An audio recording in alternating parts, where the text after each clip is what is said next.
In the vastness of the universe of ideas, philosophical questions are like twinkling stars that illuminate the darkness of the unknown. Amidst this intellectual spectacle, C.S. Lewis's 37 phrases emerge as constellations of insight and inquiry, inviting us to explore the deepest mysteries of human existence. These brief yet impactful words serve as portals to a journey of reflection and discovery. What do these phrases reveal about the nature of truth, morality, and life itself? How do they challenge us to rethink our own conceptions and delve into the depths of human thought? In this analysis, we will unravel the power of these C.S. Lewis phrases and explore the universal truths they reveal. 1. Everything changes, nothing ever stays the same. C.S. Lewis's quote addresses a fascinating and often paradoxical aspect of human experience: the nature of time and our perception of change. The first part of the statement, "Everything changes, nothing remains the same," reflects a fundamental truth in many aspects of life and the universe. From the laws of physics, which show that the universe is in a constant state of change and evolution, to transformations in society, technology, and our personal lives, change is a constant. The second part of the quote, "Isn't it funny how day by day nothing changes, but when you look back everything is different," speaks to how we perceive time and change in the short and long term. In day-to-day life, changes may seem insignificant or imperceptible because we are immersed in our routines, and the small daily variations do not seem to significantly alter the course of our lives. 2. There are far, far better things ahead than the ones you leave behind. This phrase by C.S. Lewis is an invitation to optimism and hope, encouraging us to look to the future with a positive perspective. The central idea is that, regardless of the losses or challenges we face, the future holds possibilities and joys that surpass what has been left behind. This thought can be particularly comforting in times of transition or loss, reminding us that closing one chapter in our lives makes room for the beginning of another, potentially more rewarding and enriching one. Lewis, with this statement, also touches on the transitory nature of life and the importance of not clinging excessively to the past or material things. Excessive attachment to what has been can prevent us from fully embracing new opportunities and experiences. The idea that the best is yet to come serves as a reminder to keep our minds and hearts open to the infinite possibilities the future holds. 3. Nothing in life ours to keep. This idea can be interpreted in various ways. In a material sense, it suggests that generosity and the act of sharing with others can enrich our own life experience, providing a sense of satisfaction and purpose that simple accumulation of material goods cannot offer. On a deeper level, it can be argued that only through generosity and altruism can we truly experience the richness of life, as it is in giving that we receive. Furthermore, Lewis may be touching on a broader spiritual or philosophical truth, where true freedom and fulfillment come from transcending selfishness and excessive attachment to worldly things. By opening ourselves to others and connecting to something greater than ourselves, we can find a sense of possession and belonging that is deeper and more enduring. 4. Give up yourself, and you will find your real self. This concept, often explored in spiritual and philosophical contexts, suggests that the true essence of who we are can only be found when we abandon the ego, superficial desires, and pretensions. Lewis is encouraging us to look beyond the layers of identity constructed by society, expectations, and our own ego. By giving up yourself, he refers to the act of setting aside these superficial layers to discover the true self that resides on a deeper level. This implies a process of detachment from material desires, selfish ambitions, and the relentless pursuit of external approval in order to connect with more authentic and enduring values. 5. Don't doubt your value. Don't run from who you are. Lewis suggests that our existence and essence have immense value simply because we are divine creations, regardless of how we compare ourselves to others or the ideals we may hold. This perspective invites us to recognize and value our own uniqueness and the unique contribution we can offer to the world. Furthermore, by stating, "Don't run from who you are," Lewis is encouraging us to confront and embrace our true nature, with all its imperfections and beauties. He suggests that authenticity and self-acceptance are essential for living a full and meaningful life. This acceptance is not just about recognizing our qualities, but also embracing our flaws and limitations, understanding that they are part of what makes us unique. 6. If you find in yourself desires which nothing in this world can satisfy, the only logical explanation is that you were made for another world. Lewis addresses the sensation, often experienced by many, that there is a kind of emptiness or longing within us that worldly joys and satisfactions cannot completely fill. This perception can lead to the conclusion that such insatiable desires point to a reality or existence beyond what is known and experienced in this physical world. The idea that we were made for another world suggests that human existence has a purpose and a meaning that extend beyond everyday life and earthly experiences. This view is rooted in many spiritual and religious traditions, which see life on earth as a journey or preparation for a higher or spiritual reality. 7. You don't have a soul. You are a soul. You have a body. Lewis is challenging the common perception that often prioritizes the physical and material, redefining human identity in a way that places the soul, or the spiritual essence, at the center. By stating that you are a soul, Lewis highlights the primacy and eternal importance of the soul compared to the physical body, which is temporary and transient. This view echoes many religious and philosophical traditions that see the body as a temporary vessel for the soul, which is the true essence of being. The idea that each of you will still be alive after the dissolution of the physical universe speaks to the belief in the continuity of the soul's existence beyond physical death. Lewis suggests that the true essence of who we are transcends the limitations of time and physical space, pointing to a spiritual reality that is eternal and unchanging. 8. Don't shine so others can see you. Shine so that, through you, others can see God.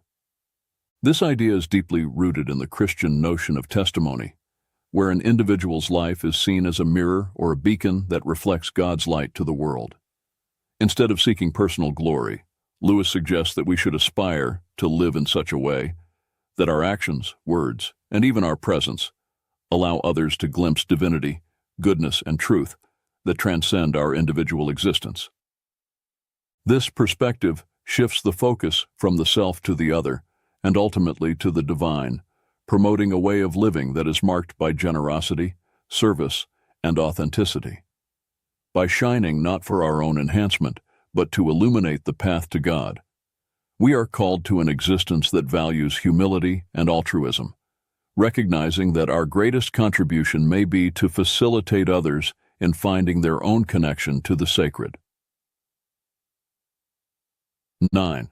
Hardships often prepare ordinary people for an extraordinary destiny.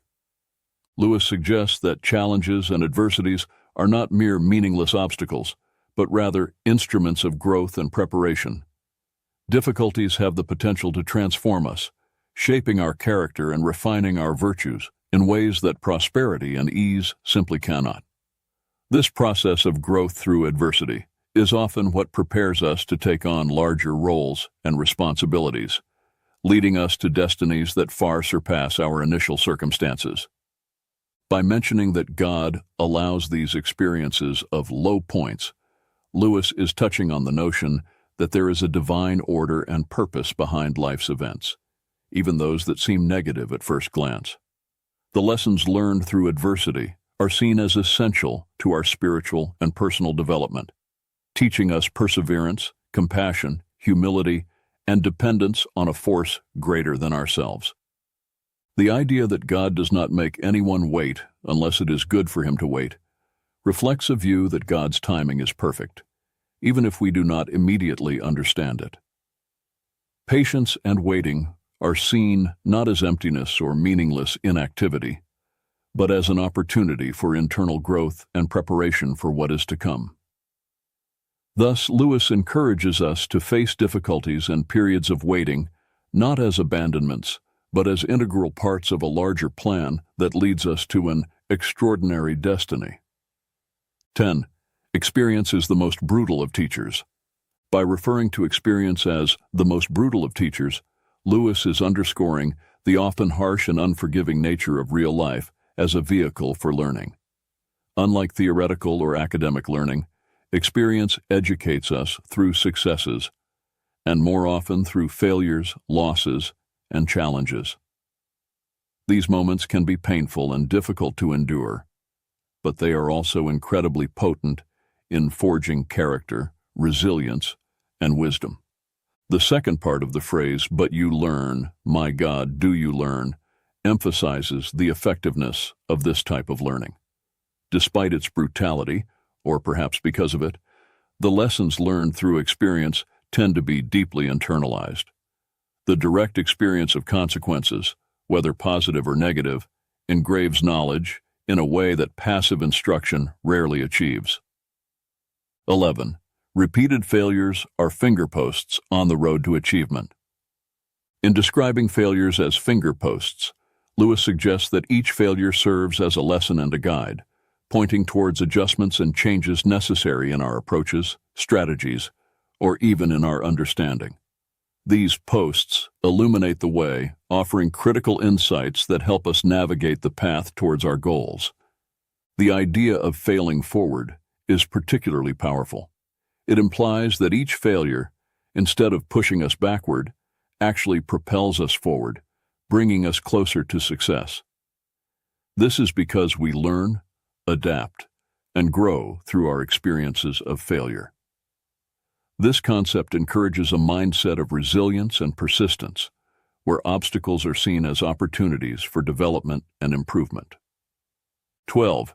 You are never too old to set another goal or to dream a new dream. Lewis challenges the notion that age is a barrier to aspirations, goals, and dreams. He emphasizes the infinite capacity of the human being to reinvent oneself and pursue new directions, regardless of where one stands in their life journey. This idea is an invitation to reject self-imposed limitations and social expectations that often accompany aging. Instead of viewing old age as a time to slow down or give up on new endeavors, Lewis suggests that there is always room for new beginnings and possibilities. This can be particularly inspiring for those who may feel they have missed opportunities or that it is too late to pursue passions or interests that have been set aside. Essentially, Lewis reminds us that the ability to dream and aspire knows no age limits. This message serves as an encouragement to continue seeking growth, fulfillment, and joy in all stages of our lives, embracing the ongoing journey of discovery and renewal. 13. Don't let your happiness depend on something you may lose. This brings forth a profound reflection on the nature of happiness and the importance of grounding it in aspects of life that are enduring and intrinsic, rather than external and transient. This idea encourages us to reconsider the sources of our joy and satisfaction, warning against basing our happiness on elements that are outside of our control and can easily be altered or lost, such as material possessions, social status, or even specific relationships. By highlighting the volatility of many of the things we value, Lewis suggests the pursuit of a more authentic and resilient happiness, one that is not shaken by the inevitable changes and challenges of life. This may involve cultivating internal virtues such as peace of mind, gratitude, self-love, and spirituality, which are less susceptible to external circumstances. 14. This world is a great sculptor's shop. It is a rich metaphor reflecting on the process of personal growth and transformation within the context of human existence. Comparing the world to a sculptor's workshop, Lewis suggests that life experiences, with their challenges and opportunities, act as the tools and techniques used by a sculptor to shape and define their creations. In this analogy, we humans are like unfinished statues, constantly being formed and refined by the hands of the sculptor, a metaphor for life's forces, circumstances, interactions with other people, and possibly a divine influence or destiny. Each experience carves our character, molds our values, and affects our life trajectory, contributing to the ongoing process of becoming who we are meant to be.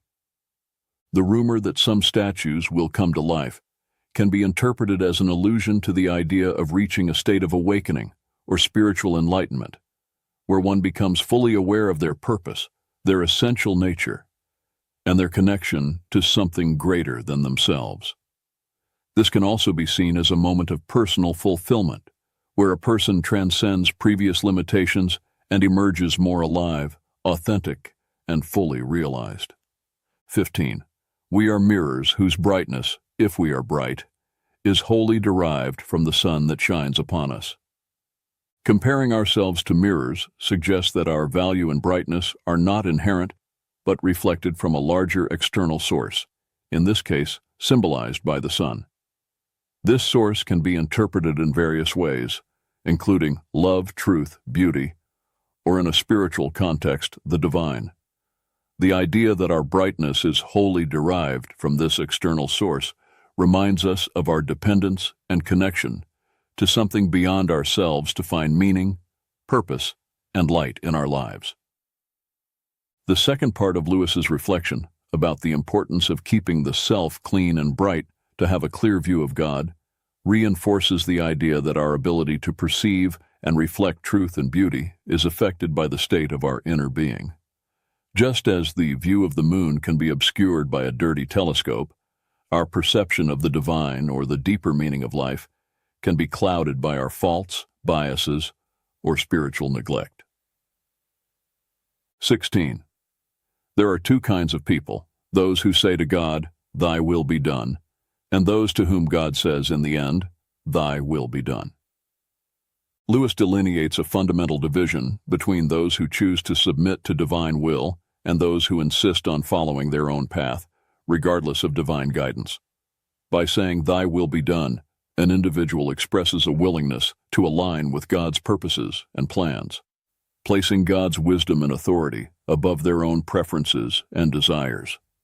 This voluntary submission is seen as an act of faith and trust in God's goodness and sovereignty. On the other hand, when God says, "Thy will be done" to an individual, Lewis suggests that God grants that person the freedom to choose their own path, even if that path leads to separation from God. This is an expression of divine justice and respect for human freedom, allowing the natural consequences of a person's choices to unfold. 17. C.S. Lewis's reflection. I have no duty to be anyone's friend, and no man in the world has a duty to be mine.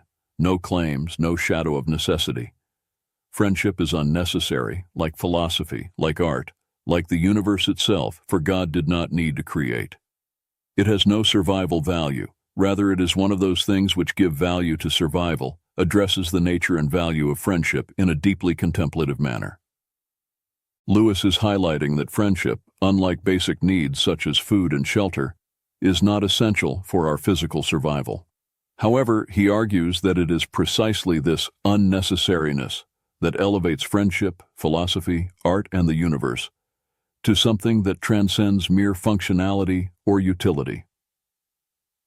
Friendship is valued not for its usefulness, but for its ability to enrich the human experience, adding a layer of meaning, joy, and depth to life that goes beyond mere survival. By stating that there is no duty in friendship, Lewis also suggests that true relationships should not be based on obligations or expectations, but rather on a free and mutual choice to share life, thoughts, and moments. This underscores authenticity and voluntariness as essential aspects of meaningful friendships. The comparison with God's creation of the universe serves to illustrate the idea that the intrinsic value of something may lie in its beauty, complexity, and ability to inspire, rather than in its functional necessity. Thus, Lewis leads us to appreciate friendship and, by extension, art, philosophy, and the universe as gifts that enrich our existence, making life not only bearable, but deeply valuable. 18. You will never make a good impression on other people until you stop thinking about what sort of impression you are making. Lewis suggests that conscious effort to shape how we are seen often has the opposite effect, leading to a perception of inauthenticity or excessive effort. This reflection encourages us to adopt a more genuine and less calculated approach in social interactions. When concern about the impression we are making is replaced by authenticity and being present in the moment, we are more likely to truly connect with others. This is because authenticity promotes an openness and vulnerability that are essential for meaningful human relationships. Additionally, excessive concern about image can distract us from listening and engaging meaningfully with others, as we are more focused on how we are being perceived than on the interaction itself. By releasing the need to control others' perception, we make space to be ourselves, which is often more attractive and impressive than any carefully constructed persona. 19. To love at all is to be vulnerable. Lewis highlights that the act of loving inherently involves the risk of pain and loss because opening the heart to others, whether to people, animals, or even passions, exposes us to the possibility of being hurt. However, he argues that the only way to completely avoid this pain, by isolating oneself and protecting the heart from any emotional involvement, comes at a much higher cost. By doing so, the heart, while safe from pain, also becomes isolated from any form of true love and consequently from one of the most enriching experiences of human life. The paradox presented by Lewis is that in attempting to shield the heart from any harm by making it unbreakable and impenetrable, we actually render it unredeemable. This suggests that a heart never exposed to the risk of love loses its ability to love and be loved, becoming hardened and insensitive. 20.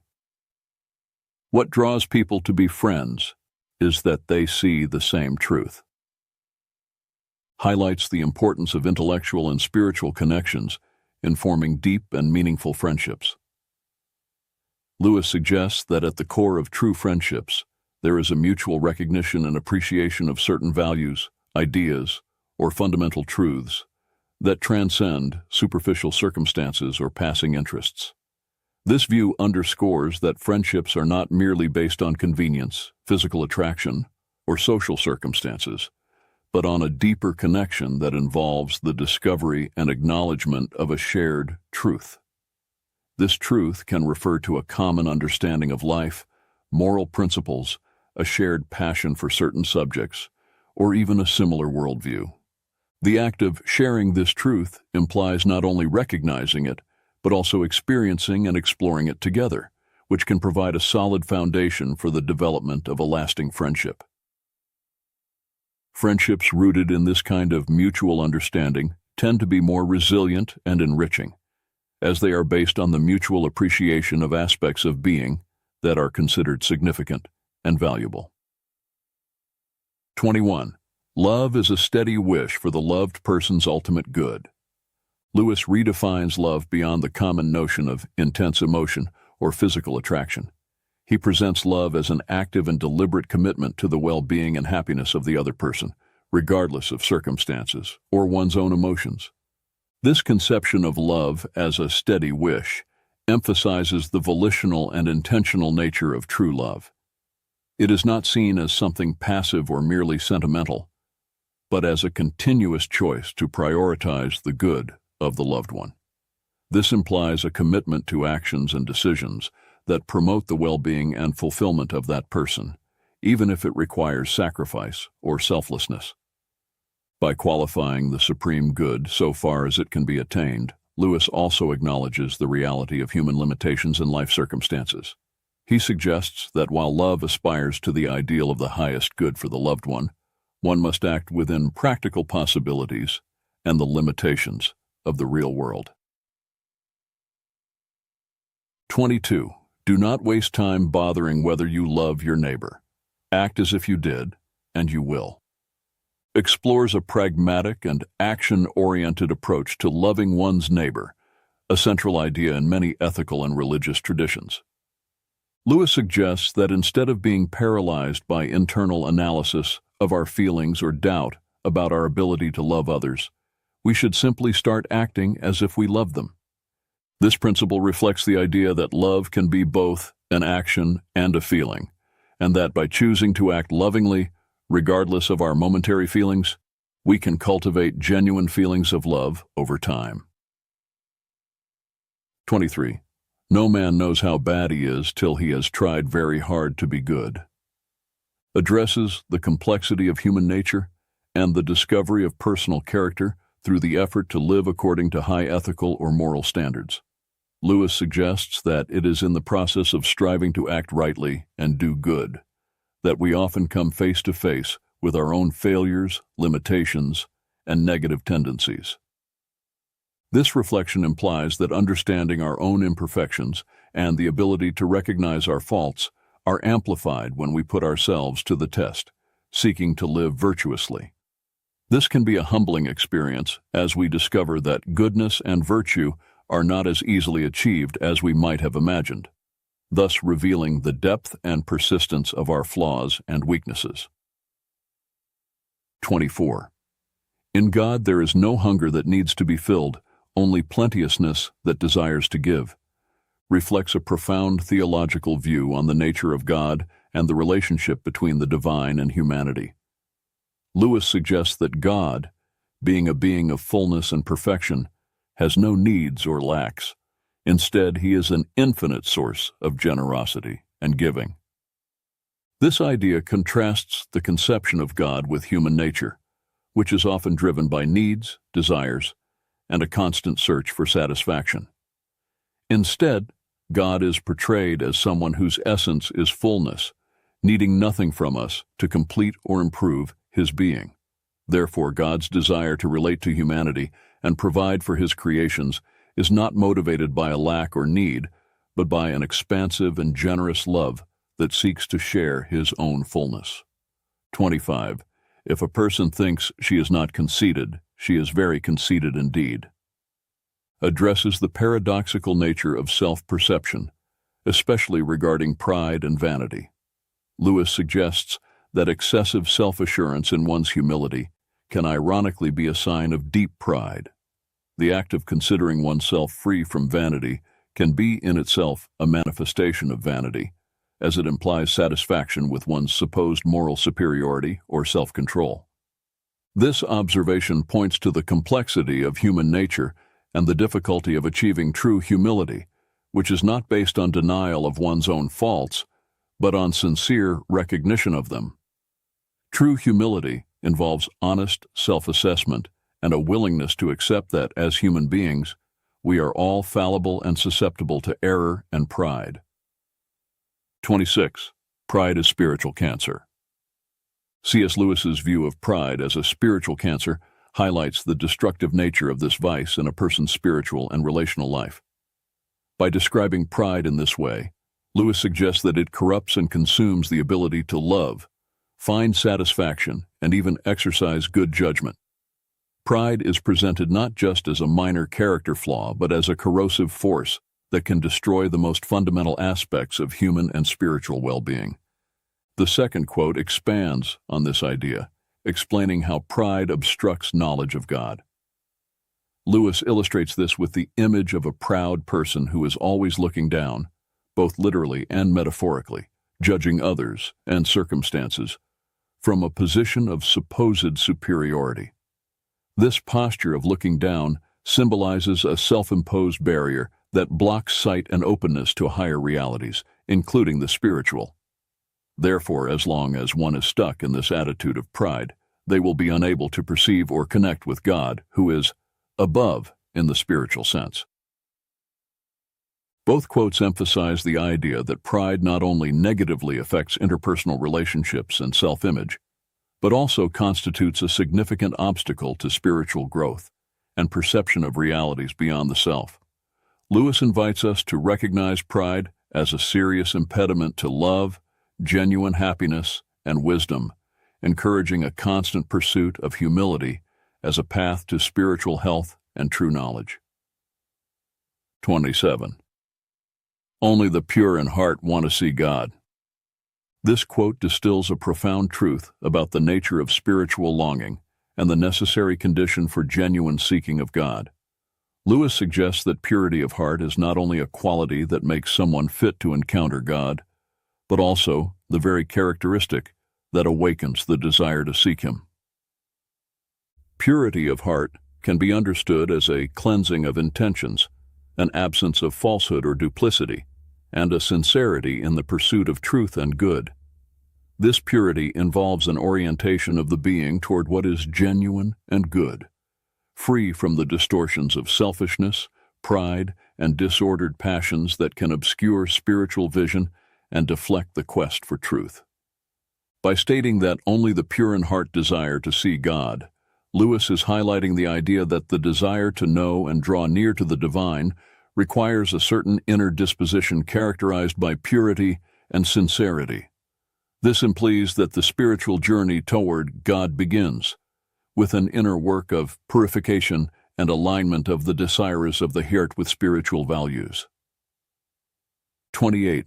Human history is the long, terrible story of man trying to find something other than God which will make him happy. C.S. Lewis's statements about human pursuit of happiness outside of God reflect a deep critique of the nature of human aspirations and endeavors throughout history. Lewis suggests that the relentless quest for satisfaction in earthly things, whether wealth, power, pleasure, or status, is futile, as true happiness and peace cannot be found apart from God. God cannot give us a happiness and peace apart from Himself, because it is not there. This assertion highlights the view that any attempt to find lasting contentment outside of a relationship with the divine is doomed to failure, as the true source of peace and joy resides in God. To what will you look for help if you will not look to that which is stronger than yourself? This rhetorical question invites reflection on the need to seek support and guidance in a force greater than our own limited human capacity, suggesting that reliance on purely human resources or solutions is insufficient to address life's fundamental challenges. All that we call human history, money, poverty, ambition, war, prostitution, classes, empires, slavery, is the long, terrible story of man trying to find something other than God which will make him happy.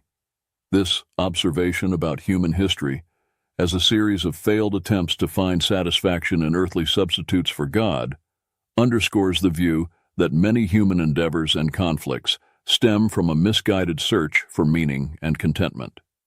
Together, these reflections by Lewis challenge us to reconsider the sources in which we seek happiness and purpose, encouraging a reorientation toward spiritual values and a deeper relationship with the divine as the path to true satisfaction and peace. 29. Forgiving does not mean excusing. This quote distinguishes two fundamental attitudes toward dealing with offenses or mistakes. By stating that forgiveness does not equate to excuse, Lewis highlights the importance of acknowledging the seriousness and reality of an offense without allowing it to perpetuate resentment or hostility. Forgiveness implies a conscious decision to release resentment or the desire for retaliation against someone who has wronged us, even when we recognize that the act committed against us was wrong and unjustifiable. This distinction is crucial because it recognizes the responsibility of the offender without allowing that offense to dominate future relationships or the emotional state of the offended party. In contrast, excusing someone often involves minimizing the offense or justifying the offender's behavior, potentially ignoring the harm caused. Thus, excusing can inadvertently enable or validate harmful behavior. Lewis suggests that forgiveness is a deeper act that requires considerable moral strength. It involves choosing to respond to wrongdoing with a kind of mercy that does not deny the injustice of the act, but chooses not to define oneself or be consummated by it. This approach to forgiveness allows for healing and reconciliation while maintaining moral integrity by acknowledging the gravity of the wrong. Therefore, a forgiveness, as Lewis conceives it, is an act of grace that transcends mere acceptance of others' faults, promoting the restoration of relationships without denying the reality of the harm caused. 30. Thirst was made for water, inquiry for truth. By C.S. Lewis offers a powerful metaphor that underscores the intrinsic connection between human pursuit of knowledge and the nature of truth. By comparing physical thirst for water with the innate desire to understand truth, Lewis invites us to reflect on the fundamental need we have to seek knowledge and understanding. Just as thirst is a natural condition that drives us to seek water to quench it and ensure our physical survival and well-being, curiosity and the desire to understand are fundamental impulses that lead us to seek truth, to satisfy our need for intellectual and spiritual knowledge and understanding. This comparison emphasizes that just as water is essential for physical life, truth is indispensable for our intellectual and spiritual life. Just as our bodies are designed to seek and consume water to maintain their health and proper functioning, our minds are naturally inclined to question, explore, and seek understanding to grow and thrive intellectually. 31. Faith is the art of holding on to things your reason has once accepted, in spite of your changing moods. This phrase by C.S. Lewis offers a profound understanding of faith that transcends mere emotional or irrational belief. Lewis suggests that true faith involves a continuous commitment to convictions and truths that have been accepted by reason, even when emotions or circumstances may try to sway us. This conception of faith highlights its active and deliberate nature, not as a passive state of acceptance, but as a constant exercise of will and discipline. By defining faith as the art of staying firm, Lewis implies that it requires practice, skill, and conscious effort to sustain beliefs in the face of doubt, fear, or uncertainty that may arise with fluctuations in our emotional states or changes in life circumstances. By emphasizing that faith is based on things reason once accepted, Lewis is also rejecting the notion that faith and reason are mutually exclusive. Instead, he proposes that authentic faith has its roots in rational and conscious understanding, and that maintaining this faith requires a continuous and deliberate return to these rational principles, especially when challenged by ever-changing moods. 32. We meet no ordinary people in our lives. This statement by C.S. Lewis offers a deeply human perspective on the nature of interpersonal interactions and the uniqueness of each individual. Lewis suggests that every human encounter, no matter how brief or trivial it may seem, is an opportunity to connect with someone extraordinary, whose life, experiences, and perspectives are unique and valuable. This assertion challenges the notion that some people are common or ordinary, highlighting that all individuals have a story, an inner complexity, and a unique potential that make them worthy of attention and respect. Even those who may seem to play mundane roles in our lives can have unexplored depths and inner riches that deserve to be recognized and valued. 33. Everyone thinks forgiveness is a lovely idea until he has something to forgive. This quote addresses the challenging nature of forgiveness and how our perspective on it can change when we find ourselves in the position of needing to forgive someone for a transgression or injustice. Initially, many people may agree that forgiveness is a noble and desirable virtue, recognizing its moral value and the emotional benefits it can bring to both the aggressor and the offended party. However, when confronted with the reality of a situation where they have been hurt or harmed by someone else, the act of forgiveness can become much more difficult than they imagined. This quote highlights the human tendency to idealize forgiveness when we are not directly involved in situations of conflict or hurt. However, when we are faced with the real need to forgive someone who has hurt us, we may discover that forgiveness is a complex and painful process that challenges our emotions, self-image, and values. 34. Integrity is doing the right thing, even when no one is watching. This quote highlights the importance of acting in accordance with our values and principles, regardless of the presence of supervision or the potential for reward or punishment. By defining integrity as doing the right thing, Lewis suggests that true integrity goes beyond simply following rules or social norms. It is a matter of moral and ethical principles. This implies making choices based on what is morally correct, even if it is easier or more advantageous to act otherwise. The part of the phrase that emphasizes that this should be done even when no one is watching underscores the importance of authenticity and consistency in our actions. This means that integrity is not something we display only to impress others or avoid negative consequences. It is a quality that is inherently valuable and shapes our conduct in all aspects of life. 35. Children are not a distraction from more important work. They are the most important work.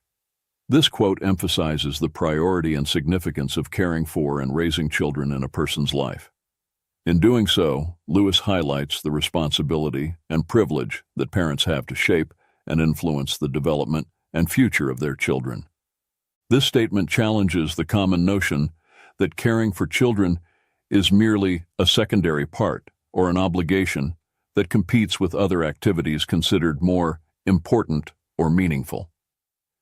Instead, Lewis argues that children are not a distraction, but rather the central focus and primary responsibility of any adult who takes on the role of a father or mother. By recognizing children as the most important work, Lewis underscores the profound influence that parents have on the lives and development of their children. He suggests that parental care extends beyond simply providing material needs. It involves nurturing, educating, guiding, and loving children, preparing them to face life's challenges and become responsible and compassionate adults. 36. A children's story that can only be enjoyed by children is not a good children's story. Lewis argues that a story intended for children should be able to captivate and enchant not only the child audience, but also adults, regardless of their age. This statement suggests that the best children's stories transcend age limitations and have a universal appeal that resonates with readers of all ages. They should contain elements such as imagination, adventure, wisdom, and emotion, which can be appreciated and valued by people of all ages, from the youngest children to the oldest adults. By emphasizing that a good children's story should be able to attract a broader audience, Lewis acknowledges the importance of the power of narrative to educate, inspire, and entertain people of all ages. He suggests that, even as we grow and mature, we never lose our love for the magic of enchanting stories, and that we should continue to seek out that magic throughout our lives. 37. True humility is not thinking less of yourself, it's thinking of yourself less. By stating that true humility is not thinking less of yourself, Lewis highlights that self-esteem and recognizing one's own worth are not incompatible with humility. On the contrary, genuine humility involves a balanced view of oneself, free from arrogance or pride, but also free from self-deprecation or underestimation. The second part of the phrase, "it's thinking of yourself less," points to the essence of true humility. It suggests that genuine humility is characterized by a shift of focus from the ego and one's own needs to the needs and interests of others. This implies a spirit of service, compassion, and consideration for others, where the self is not at the center of attention, but rather concern for the well-being and happiness of others. This quote challenges the common notion that humility is linked to self-denial or lack of self-esteem. Instead, Lewis argues that true humility is rooted in a balanced view of oneself, combined with a sincere willingness to put others first. As 37 quotes by C.S. Lewis offer a rich and multifaceted tapestry of wisdom and insight into various aspects of human life, faith, morality, and the human condition. Together, these quotations form a comprehensive panorama that invites deep reflection and personal introspection. A conclusion we can draw from these quotes is the importance of seeking truth, authenticity, and integrity in our lives. Lewis reminds us that true wisdom lies in the ability to look beyond superficial appearances and delve into the essence of things, cultivating a deeper understanding of the world and ourselves. Moreover, the quotes highlight the importance of empathy, compassion, and love for others, as well as the need to cultivate virtues such as humility, forgiveness, and gratitude in our daily lives. They challenge us to grow, to learn, and to evolve as individuals, constantly striving for moral and spiritual excellence. Another recurring theme in these quotes is the idea that true happiness and fulfillment are not found in material achievements or external successes, but rather in connection with the divine, in cultivating meaningful relationships and in serving others. Ultimately, C.S. Lewis's words remind us that the journey of life is a continuous search for meaning, purpose, and transcendence. They encourage us to embrace the challenges, to embrace the journey of life with courage and determination, and to constantly seek truth, goodness, and beauty in the world around us.